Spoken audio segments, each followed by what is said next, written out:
So I'm going to go ahead and make some black powder. Got my potassium nitrate here, although we don't have a ton here. I'm going to make a good batch, so what I'll do is this stuff's already pretty darn fine. Got it from Fireworks Cookbook.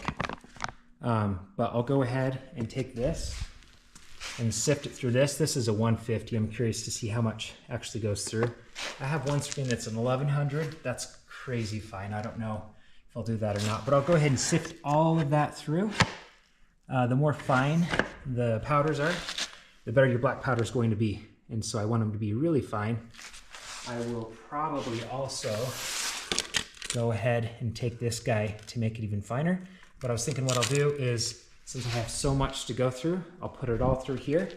Anything that sits on top, I'll put through this, grind it down, we'll go from there. So what I got here is, this is just a whiteboard, followed by top of a bucket that has been cut off, and then this screen is at 150. Ugh. I opened the garage door and then a side door, so hopefully this will mostly vent out. I wear a mask even though this stuff's not too terrible to breathe in, but it's not great either, so. Go ahead and put that in.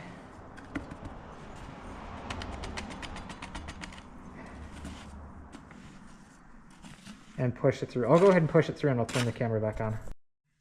So I went ahead and did that, and this is what I have left. So really not too much that's too coarse, but that's probably 2.5 pounds, maybe 3 pounds, because I put everything through there.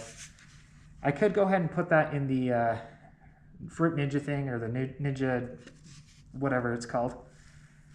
But I don't know if it's worth even grinding up. I may just go ahead and discard that. So I changed my mind. This is an 1100 screen. I'm gonna go ahead and put it through that, which is way finer. I'm curious to see how much settles on the top. Once again, this is the 1100 screen. You'll see that's about how much I have that's salt-like. So this stuff's a lot finer than this stuff was. I think what I'm gonna do is I'll go ahead and put this and this through, not a blender, but I'll show you. And we'll go to the next step. So this is what I ended up with. This is considered 150 plus because it did not go through a 150 screen. It sat on top. This right here is considered 1100 plus, I guess, because you'd call it 1100 plus 150 minus, I think, meaning it went through the 150 but sat on the 1100. I'll go ahead and puree this stuff, put it back on here, screen it through, and I'm up with just the really fine stuff. And this is what I ended up with. This is everything that went through the 1100 screen. So this stuff right here, I went ahead and put through it. Look at that stuff versus this right here. I'll go ahead and run this for a minute and we'll end up with all of this. So this is the stuff that went on top of the 150 screen. I'll go ahead and blend that up. Just like that. Again, this is potassium nitrate. It's okay to blend. That being said, you'll never want to have sulfur in here or charcoal and then start blending. That would be a bad deal. This is just a single component. So if you look at it, when I open it up, see that mist right there, or that aerosol? So that is, needless to say, it really took it down to a smaller dimension. I'll go ahead and run that through the 1100 screen. So I've got the 1100 screen again, and I'll go ahead and put this through again. Before all of this was sitting on top of the 1100 screen. I'll go ahead and push this through, and we'll see how much ends up on top. So to compare, this is all I have left right here. This is the stuff that ended up on top of the 1100 screen. Before we had this overflowing, so this is all I have left. This isn't worth blending down. I'm just going to discard this. And then this right here is all stuff that I can utilize now, rather than just throwing it away had I screened it and chucked the excess, but I'm going to use that as well. So I'll put it in the tub. And there you have it. Now I have about 3 pounds of potassium nitrate that it's considered an 1100 minus because it went through the 1100. Originally my plan was to go ahead and put all of that stuff, all of this through here, grind it one at a time, and then I thought, why on earth am I going to do that when probably 90% of it is able to go through that 1100 screen. So rather than doing this one at a time and still having it not be completely pure, or not pure, but 1100 minus, I went ahead and ran this through multiple screens to get it down to 1100 minus, and then the excess I put in this, grind it down, made it 1100 minus. That way, the smaller you can make the compound, the better off you are in making black powder. If you have a larger compound, larger chemicals, then during the ball milling process, you have to mill it for more hours. This stuff, I want to see how many hours I can mill it, and I'll probably compare it at hour 2, 4, 6, 8, and see how the burn is in comparison to. I want to start with a very fine product, so I'll go ahead and add potassium, no, I'm sorry. I'll go ahead and get the quantity of potassium nitrate, 75, 15, 10. So potassium nitrate, air float charcoal, which I won't worry about putting through a screen. That stuff is just fine. And then sulfur, maybe I'll screen it, maybe I won't, I don't know. I'll probably screen it. And then we'll make some black powder, and I'll start milling it. And as I mentioned, as I mill it, I'll take it out on maybe the 1 hour mark, 2 hour, 3, I'm not sure, but I'll burn a little bit at each point to see how much changes per hour on the ball mill. So if you look at this, I kind of figured all this out on my own, but let's see, I don't know how well you can see that. Hopefully you can see it okay. But essentially this is what I'll put it in with the lead media. This weighs about 5 pounds. And I'm not supposed to have really much more than 6 pounds in here, or 5.5. And so I decided I'll do, if you look at that, I just found that running about 226.8 grams of everything to make black powder seems to work really well. Using too much, then it just doesn't ball mill very well. So I'm going to put about 226.8 grams of black powder, which is, you know, the 3 different components in here, and we'll mill it. And then if you look at this, I've already set it up to where it tells me how much of each to do, since it's 75, 15, 10, and that's the ratio. An Excel spreadsheet. If I do 300, that's what I'll need of each. Let's go ahead and do 226 or something like that. 226, since I figured that was optimal for my ball mill. So that's how much I put of each component. I decided I am going to screen the sulfur. If you look at this right here, oh, actually that's not. It is kind of clumpy. So I already figured it out. It's about 20 grams per scoop. If I'm doing 4 batches, I'm going to need about 2, 4, 6, 8, 80, like 90 grams of sulfur, give or take. I'll figure it out later, but I'd like to just screen it all right now. And this right here is probably like a 150 mesh screen. I'm not going to take it down as far as I did the last one, but I'll go ahead and just run this through and break it up. So I went ahead and put 5 scoops through, which I figured would be 20 per, so 100 grams. So go ahead and I'll tare this. 113. Again, it doesn't matter. As of now, we're still not doing accuracy. I will eventually. I'll get to where I'm being very accurate on what I put in here. This is not all going in here. I just wanted to break it up and get the fines out of it. As mentioned, the plan is to go ahead and to end up with about 226 of product. So let's do 22.6 grams of sulfur, 33.9 grams of airfloat charcoal, and 169.5 grams of potassium nitrate. I'll go ahead and put that all together and throw it in this. So I've got 22.6 in each of these 4. That's just the sulfur. The extra, I'm just going to dump right back in there. And we'll go ahead and add the potassium nitrate now. So once again, this is the really fine stuff, potassium nitrate. We decided that it's going to be 226 combined. So of the potassium nitrate at the 75%, it will be 169.5 grams. So I'll go ahead and do that. And then using that same formula to make the 226 comp, we need 33.9 grams of airfloat charcoal. I'll go ahead and just put 40 grams in each. I also shook these ones down. So once again, 40 grams. This stuff you'll find it takes up a ton of space.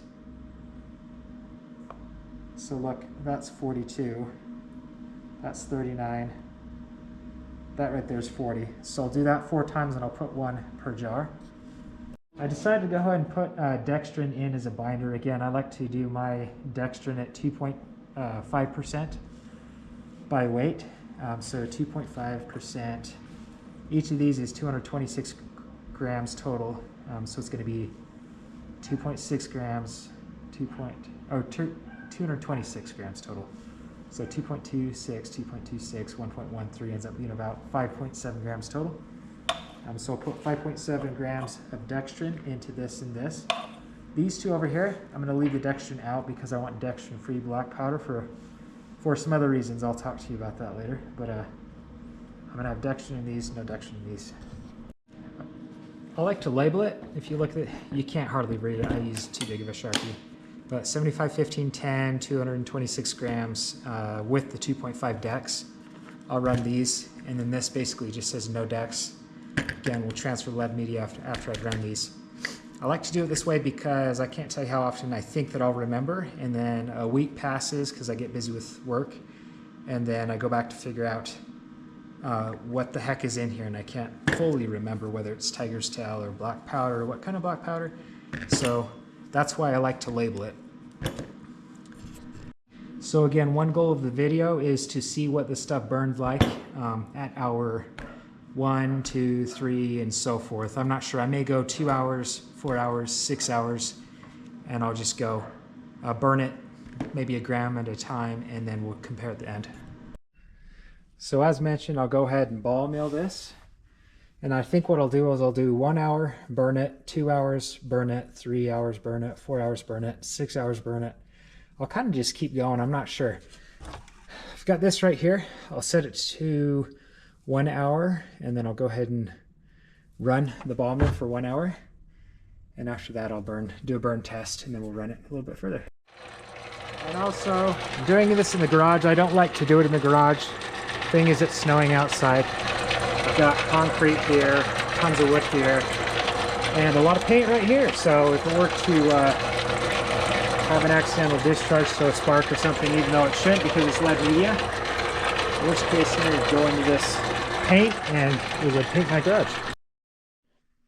So this stuff right here is milled a total of 14 to 16 hours. If you look at it, you can see how it kind of coats the lead media. That's when it's really, that's when you know it's going to burn really well, is when it's really caked onto the sides, and sometimes it even gets crustified and stuck to the bottom.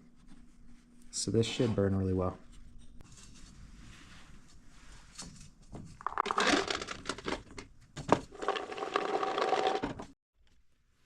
So again, I'll show you what it looks like at the bottom there. See how it's just completely stuck to the bottom? But if you were to take that and put it through a screen, it would come out as very fine. So even though it's kind of hard to the touch, the second you put that through a fine screen, it's going to be very, very fine and very fast burning black powder. But I have noticed it takes about at least 10 hours of milling for it to do that, to stick to the bottom. But again, it makes for some really good black powder.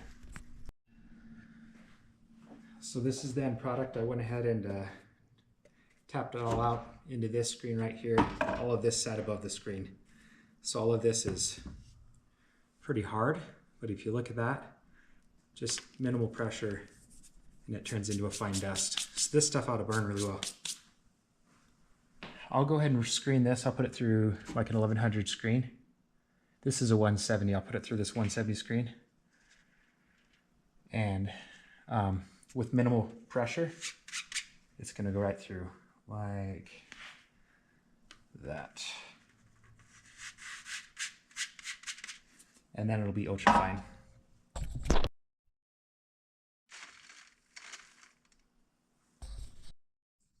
So I went ahead and screened everything. So this is all really fine. It didn't take very long, maybe a couple minutes.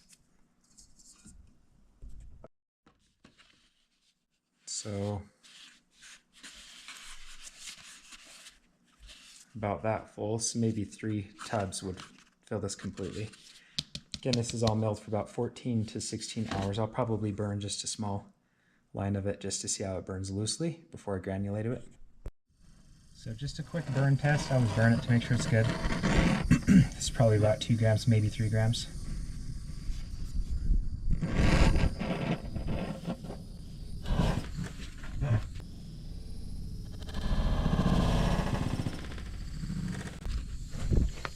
And if you look at that, that's how clean it burns. It burns really clean. If you were to do like Pyrodex, burn that on the ground, it would leave a big old black spot and a lot of soot. I'll go ahead and mark it. Mark it as a 75-15-10 so that I know what composition I have in there. And then I also let myself know that I have no Dex. So if I want to put dextrin in there as a binder, I can add it later on, depending on what I use it for. And then let myself know that I milled this for 14 hours so that it's pretty good stuff. Not sure what I'm going to do with it. Maybe I'll granulate it. We'll have to see. Here's the 1 hour. I was trying to think how to do this. I think my best bet is to just spread it out. This is a solution of isopropyl alcohol and water, mostly water. It's maybe like, gosh, it might be 33% isopropyl. And I'll do 4 sprays. I'm not sure how much I'm going to have to put in there. More than 4. I just want to get mix it in.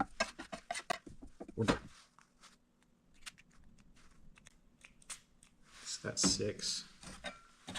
If I can figure out how many I need in the beginning, then it'll be a lot quicker with the other ones. Still pretty dry. I want to get it to a doughy consistency like that right there. I'm just going to use my hands too. 7, 8.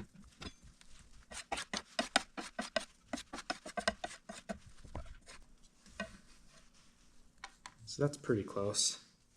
Let's go 10. Actually, this 9. 9.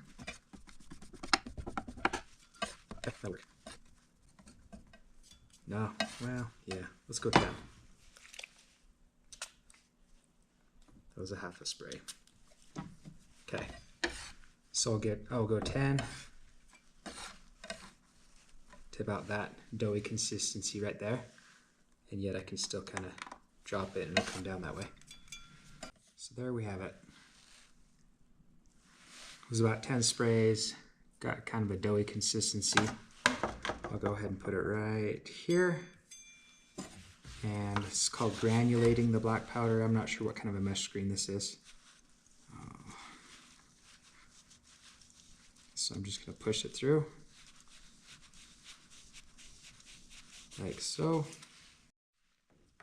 So I've got a brush. And I pushed it through. So that right there, I'm going to let that dry.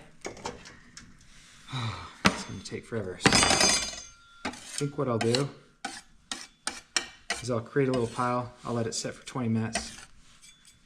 Then I'll pour it in the cup and let it dry the rest of the way. So now I'll do that for all of the cups. And I'll put it back into here and let it dry. So now I have the 4 hour and the 6 hour. Same thing. I'm going to go 1, 2, 3, 4, 5, 6, 7, 8, 9, 10. Spraying it off to the side because it seems like it kind of makes a mess when I don't do it that way. Spray right into it. So I'm just going to go like that. Mix it in until it's like not even Play-Doh consistency. It's going to be a little bit harder than that. So right here. And it's called granulating black powder. I'm sure so just push through. Like so. So brush. And it goes through. So there, I'm going to dry. Oh, take a look. Feel free to set 20 minutes. Then I'll pour it in the cup and let it dry this way. So now I'm about 4 all cups. I'll put it in here and let it dry. So I've ran this for about 40 minutes now. Each of these cups, if you look in there.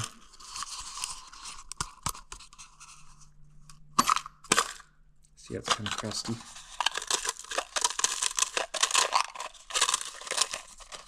I'll go through and press that either through a screen or I'll just kind of press it with my finger, and it'll break it up into the small pieces.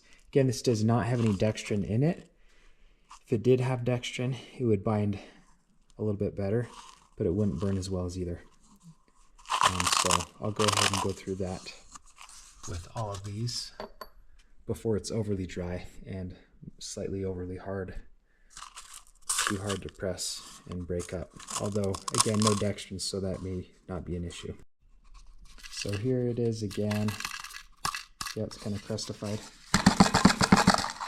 So I'll put that right here. Again, the more dextrin you have, the harder it is going to be to do this. This has no dextrin in it. And it's not completely dry either, although it actually feels quite dry. So I'm just going to kind of press that through. I'll press that through and we'll end up with some finer stuff. I'll do that to all of them. So I went through and pushed them all through this screen. I was actually very shocked to see how hard it was to get through this screen. I think I said earlier on I put no dextrin in this. I'm gonna have to go back and look at my old videos, to see if I put dextrin in. I'm almost certain I did. I must have put in 2.5%. I'll go back and look at that and make that correction if that be the case. If there was no dextrin in this, then I think it would have been a lot easier to push through, which is not always a good thing. It just goes into powder form. There's reasons to use dextrin and there's reasons to not use dextrin. Depends on the application, on what you're using it for. And I can talk more about that later as well, but just want to point that out. So once again, I pushed them all through. Now they should all be very similar. I don't know if they're going to be like 7FA or something, very fine. Next step will be the burn test. So this is the burn test. This is about 15 inches. This is the 1 hour. I'll go through and burn them all right now.